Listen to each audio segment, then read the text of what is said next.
नमस्कार दोस्तों, आपका एक बार फिर से स्वागत है आपके अपने YouTube चैनल वाई के बी न्यूज़ पर। दोस्तों, आज हम आपके लिए असम विधानसभा चुनाव का सबसे बड़ा और ताज़ा ओपिनियन पोल लेकर आए हैं। असम में क्या भारतीय जनता पार्टी बचा पाएगी अपनी सत्ता या फिर कांग्रेस एक बार फिर से कर पाएगी वापसी? क्या कुछ आंकड़े निकल कर आ रहे हैं? क्या इस बार के चुनाव में कांग्रेस, AIUDF पार्टी, लेफ्ट पार्टियां और क्षेत्रीय पार्टियों का महागठबंधन भारतीय जनता पार्टी की सरकार को चुनौती दे पाएगा या एक बार फिर से भारतीय जनता पार्टी के नेतृत्व वाला एनडीए वापसी कर पाएगा? दोस्तों, आपको पूरे विस्तार से बताएंगे तो वीडियो को लास्ट तक जरूर देखना। अगर दोस्तों आप भी देश में निष्पक्ष पत्रकारिता का समर्थन करते हैं तो वीडियो को लाइक करके चैनल को सब्सक्राइब जरूर कर दें, जिससे देश में निष्पक्ष पत्रकारिता करने वाले पत्रकारों का मनोबल बढ़े तथा वे ज़्यादा से ज़्यादा निष्पक्ष पत्रकारिता कर सके। दोस्तों, अब बात करते हैं जिला वाइज कितनी सीटों पर कौन सी पार्टी जीत दर्ज करती हुई दिखाई दे रही है। दोस्तों, आपको बता दें कि असम में विधानसभा की कुल 126 सीटें हैं, जिसमें से किसी भी पार्टी को बहुमत के लिए 64 सीटों की आवश्यकता होगी। वहीं पर दोस्तों आपको बता दें कि फिलहाल असम में भारतीय जनता पार्टी की सरकार है तथा भारतीय जनता पार्टी का सीधा मुकाबला कांग्रेस पार्टी तथा उसके गठबंधन के साथ देखने को मिल रहा है। क्या कुछ आज के ताज़ा आंकड़े निकल कर आ रहे हैं दोस्तों, आपको विस्तार से बताएंगे। सबसे पहले अपने बात करते हैं बाजली जिले की। बाजली जिले जिसमें विधानसभा की कुल 2 सीटें हैं, दोनों ही सीटों पर भारतीय जनता पार्टी मजबूत स्थिति में तथा बढ़त बनाती हुई दिखाई दे रही है। वहीं पर बक्सा जिले की बात करें तो बक्सा में विधानसभा की कुल 3 सीटें हैं, जिसमें से 2 सीटों पर बीजेपी और उसके सहयोगी दल, वहीं पर 1 सीट पर AIUDF पार्टी बढ़त बनाती हुई दिखाई दे रही है। बारपेटा की बात करें तो बारपेटा में कुल 6 विधानसभा की सीटें हैं, जिसमें से 3 पर एनडीए यानी भाजपा और उसके सहयोगी दल, वहीं पर 3 सीटों पर यूपीए गठबंधन जीत दर्ज करता हुआ दिखाई दे रहा है। बिजनी की 1 सीट की बात करें तो यहाँ पर भारतीय जनता पार्टी बढ़त बनाती हुई दिखाई दे रही है। वहीं पर दोस्तों बिलासीपुरा की बात करें तो बिलासीपुरा में 2 विधानसभा की सीटें हैं, जिसमें से एक पर एनडीए गठबंधन तथा दूसरे पर यूपीए गठबंधन बढ़त बनाता हुआ दिखाई दे रहा है। विश्वनाथ चौधरी की बात करें तो यहाँ पर विधानसभा की कुल 1 सीट है, 2 सीटें हैं, जिसमें से 1 सीट पर भारतीय जनता पार्टी तथा 1 सीट पर AIUDF पार्टी बढ़त बनाती हुई दिखाई दे रही है। वहीं पर बोकाजन की बात करते हैं तो बोकाजन में विधानसभा की कुल 1 ही सीट है, इस सीट पर भारतीय जनता पार्टी बढ़त बनाती हुई दिखाई दे रही है। बोकागत की बात करें तो यहाँ पर विधानसभा की कुल 1 सीट है, इस सीट पर भारतीय जनता पार्टी आसानी से बढ़त बनाती हुई दिखाई दे रही है। बोगई गांव की बात करें तो बोगई गांव में भी विधानसभा की कुल 1 ही सीट है, इस 1 सीट पर भारतीय जनता पार्टी बढ़त बनाती हुई दिखाई दे रही है। वहीं पर दोस्तों कछार की बात करते हैं तो कछार में विधानसभा की कुल 7 सीटें हैं, जिसमें से भारतीय जनता पार्टी 5 सीटों पर, कांग्रेस पार्टी एक सीट पर AIUDF पार्टी बढ़त बना रही है। वहीं पर चारों देव की बात करें तो चारों देव में विधानसभा की कुल 2 सीट है, जिसमें से भाजपा एक सीट पर AIUDF पार्टी बढ़त बना रही है। चिरांग की बात करते हैं तो चिरांग में विधानसभा की कुल 1 ही सीट है तथा इस सीट पर बकरुद्दीन अजमल की पार्टी AIUDF पार्टी बढ़त बना रही है। ढाका खाना की बात करते हैं तो यहाँ पर विधानसभा की कुल 1 सीट है, इस 1 सीट पर भारतीय जनता पार्टी जीत दर्ज करती हुई दिखाई दे रही है।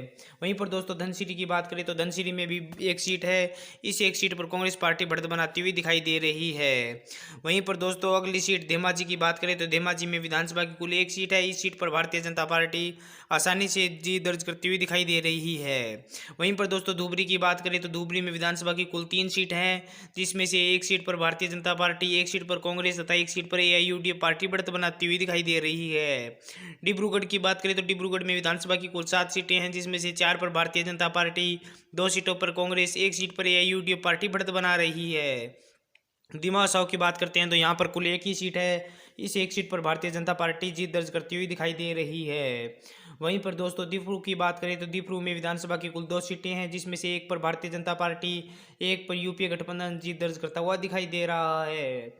वहीं पर गोलपाड़ा की बात करें तो गोलपाड़ा में विधानसभा की कुल 4 सीट है, जिसमें से 3 पर भारतीय जनता पार्टी, 1 पर AIUDF पार्टी बढ़त बना रही है। वहीं पर अगली विधानसभा की बात करें तो अगली गोहेपुर, यहाँ पर विधानसभा की कुल 1 सीट है, इस सीट पर यूपीए गठबंधन जीत दर्ज करता हुआ दिखाई दे रहा है। वहीं पर दोस्तों गोलाघाट की बात करें तो गोलाघाट में विधानसभा की कुल 2 सीट है, जिसमें से 1 सीट एनडीए के खाते में तथा 1 सीट यूपीए गठबंधन के खाते में जा रही है। वहीं पर दो गोलाघाट की बात करें तो गोलाघाट के अंदर भी विधानसभा की कुल 2 सीटें हैं, जिसमें से 1 पर भारतीय जनता पार्टी, 1 पर AIUDF पार्टी बढ़त बना रही है। हैलाकांडी की बात करें तो हैलाकांडी में विधानसभा की कुल 3 सीटें हैं, जिसमें से 1 पर भारतीय जनता पार्टी, 2 सीटों पर यूपीए गठबंधन बढ़त बनाता हुआ दिखाई दे रहा है। अमरेन की बात करते हैं तो अमरेन में विधानसभा की कुल 1 सीट है, इस 1 सीट पर भारतीय जनता पार्टी बढ़त बना रही है। वहीं पर दोस्तों अगले विधानसभा की बात करें तो जोगई की बात करते हैं तो यहाँ पर विधानसभा की कुल 3 सीट है, जिसमें से एक पर भारतीय जनता पार्टी, एक पर कांग्रेस तथा एक पर एआईयूडीएफ पार्टी बढ़त बना रही है। जोनाई की बात करें तो यहाँ पर एक विधानसभा की सीट है, इस सीट पर भारतीय जनता पार्टी बढ़त बनाती हुई दिखाई दे रही है।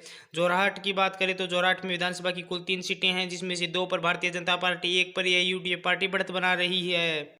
दोस्तों कलियाबोर की बात करें तो कलियाबोर में विधानसभा की कुल 1 सीट है, इस 1 सीट पर भारतीय जनता पार्टी बढ़त बनाती हुई दिखाई दे रही है। वहीं पर दोस्तों अगली विधानसभा की बात करें तो कामरूप में विधानसभा की कुल 4 सीटें हैं, जिसमें से 2 सीट एनडीए के खाते में तथा 2 सीट यूपीए गठबंधन के खाते में जाती हुई दिखाई दे रही है।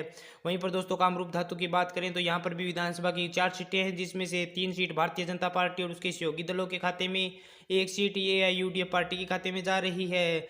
करीमगंज की 5 सीटों की बात करें तो 3 सीट एनडीए गठबंधन, 2 सीट यूपीए गठबंधन के अंदर जाती हुई दिखाई दे रही है।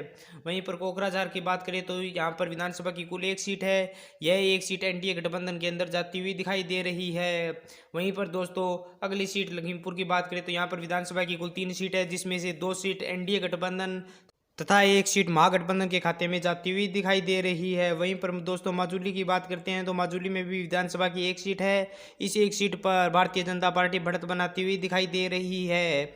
वहीं पर दोस्तों मंगलाडोई की बात करें तो यहाँ पर विधानसभा की कुल 4 सीट है, जिसमें से 2 सीट पर भारतीय जनता पार्टी तथा 2 सीट पर महागठबंधन बढ़त बना रहा है। वहीं पर मार्गेरिटा की बात करें तो मार्गेरिटा में विधानसभा की 1 ही सीट है, इस 1 सीट पर भारतीय जनता पार्टी बढ़त बनाती हुई दिखाई दे रही है। वहीं पर दोस्तों मारीगोल की बात करें तो मारीगोल में विधानसभा की कुल 3 सीटें हैं, जिसमें से 1 सीट पर भारतीय जनता पार्टी, 2 सीट पर महागठबंधन बढ़त बना रहा है। वहीं पर अगली सीट नगांव की बात करें तो यहाँ नगांव में विधानसभा की कुल 7 सीटें हैं, जिसमें से 4 पर भारतीय जनता पार्टी, 2 पर महागठबंधन तथा 1 पर अन्य पार्टी जीत दर्ज करती हुई दिखाई दे रही है।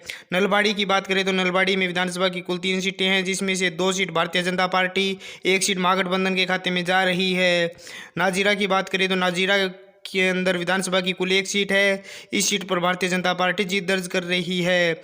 उत्तर सलमा की बात करें तो उत्तर सलमा में विधानसभा की कुल 2 सीटें हैं तथा दोनों ही सीटों पर भारतीय जनता पार्टी बढ़त बना रही है। वहीं पर दोस्तों रंगिया की बात करते हैं, रंगिया में विधानसभा की कुल 2 सीटें हैं, जिसमें से 1 सीट पर भारतीय जनता पार्टी तथा 1 सीट पर एआईयूडीएफ पार्टी बढ़त बना रही है। वहीं पर सादिया की बात करें तो सादिया में विधानसभा की कुल 1 सीट है तथा इस सीट पर भारतीय जनता पार्टी बढ़त बनाती हुई दिखाई दे रही है। वहीं पर दोस्तों अगली सीट की बात करें तो शिवसागर में विधानसभा की कुल 3 सीटें हैं, तीनों ही सीटों पर भारतीय जनता पार्टी बढ़त बनाती हुई दिखाई दे रही है। वहीं पर अगली सीट दक्षिणी सलमरा की बात करें तो दक्षिणी सलमरा में विधानसभा की कुल 2 सीट है, जिसमें से 1 पर भारतीय जनता पार्टी तथा 1 पर महागठबंधन बढ़त बनाता हुआ दिखाई दे रहा है। वहीं पर तेजपुर की बात करें तो तेजपुर में विधानसभा की कुल 5 सीटें हैं, जिसमें से 3 पर भारतीय जनता पार्टी तथा 2 सीट पर महागठबंधन बढ़त बना रहा है। तिनसुकिया की बात करें तो तिनसुकिया में विधानसभा की कुल 3 सीट है, जिसमें से तीनों ही सीटों पर महागठबंधन बढ़त बनाता हुआ दिखाई दे रहा है। तीताबार की बात करते हैं तो तीताबार में विधानसभा की कुल 2 सीटें हैं, जिसमें से 1 सीट पर भारतीय जनता पार्टी तथा 1 सीट पर महागठबंधन बढ़त बना रहा है। वहीं पर उदलगुड़ी की बात करें तो उदलगुड़ी में विधानसभा की कुल 3 सीटें हैं, जिसमें से 1 पर भारतीय जनता पार्टी तथा 2 सीट पर महागठबंधन बढ़त बनाता हुआ दिखाई दे रहा है। दोस्तों हमारे ओपिनियन पोल के अनुसार असम के अंदर सभी 126 सीटों पर ओपिनियन पोल जारी हुआ है, जिसमें भारतीय जनता पार्टी सबसे बड़ी पार्टी 76 सीटों के साथ दोबारा चुनाती हुई दिखाई दे रही है। वहीं पर दोस्तों महागठबंधन के खाते में 50 सीटें जाती हुई दिखाई दे रही है। दोस्तों आप भी हमें कमेंट कर अपनी राय जरूर दें कि अब की बार असम में किस पार्टी की सरकार बनने जा रही है। दोस्तों अगर आपको हमारा ये वीडियो अच्छा लगा है तो वीडियो को लाइक करके चैनल को